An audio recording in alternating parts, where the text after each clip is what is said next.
So I will never forget the day I saw LiLi's profile. I was sitting at my desk in my home office, scrolling through a waiting children's database, and up popped this beautiful brown-eyed little girl, and her screen name, I guess you could say, said Abigail. And it said Abigail had a rare disease, needed frequent blood transfusions. She was smart and she was brave. And I remember in that moment thinking, no little girl, no child, but no little girl should be brave without a family. And honestly, I don't remember anything else that her profile said. I pulled it up on my phone, I took a screenshot, and I texted it to my husband, and he replied back, "Is that our daughter?" And then we started. Within 3 months, we were on a plane with our 2 little boys headed to China, really just putting all of our faith in God's hands.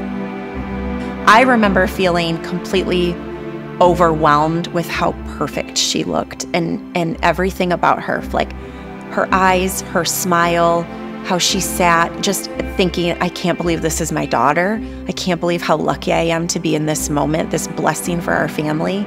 And I was scared. So when we came home, our first step was just meeting with specialty teams. We met with our primary care provider, and then we scheduled appointments with hematology and oncology.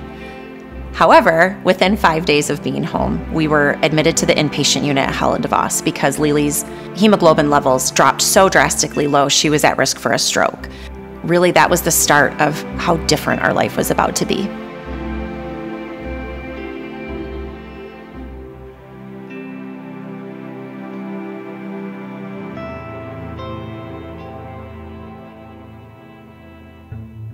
During LiLi's frequency of blood transfusions, we learned that her body was not going to be able to sustain any sense of longevity with just being transfusion dependent. Her liver was starting to really take a toll. She had iron overload throughout her body. And I inquired with the team if a bone marrow transplant was at all possible. Now, with her disease, there was not any data that supported a bone marrow transplant here in the United States. However, her oncologist was very aggressive, and he started his research, he put together a protocol, and then we sought out a match, 50 days of outpatient chemo, and then we were admitted for 2 weeks of inpatient chemo, and then we started the transplant process. Chemo is nasty. It's poison.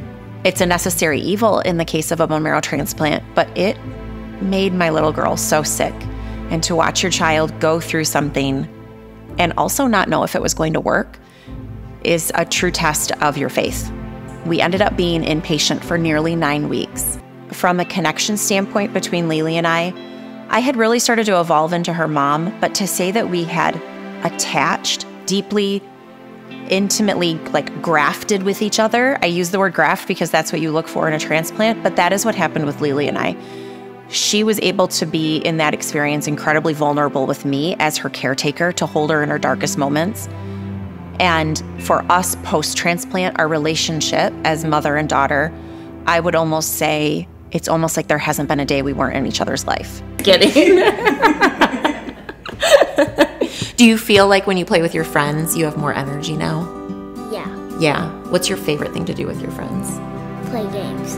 Outside or inside? Outside. What kind of games do you like to play outside? House, tag, hide and go seek. Life changed significantly, drastically, post-transplant. As a family, LiLi keeps up on a level with her brothers now that is, I never could have imagined. Her energy is through the roof. She is a completely different child. She can keep up. She's running around in the yard, playing soccer, running with her girlfriends at a playground, has an energy level I couldn't have imagined. We feel like we've had a lot of time given back to us as a family. From our family's perspective, if I could stress one thing with people out there on the importance of blood donation, it's that for you, it might seem insignificant. It's one moment, an hour every 8 weeks. But for a family like mine, it is what saved our daughter's life. It is what made a significant impact on a daily basis in her world, that people were willing to be selfless and put forth a little bit of pain, a little bit of discomfort, so that someone else can go on and live their lives. I'm grateful, and for our family, we will forever be blood donors.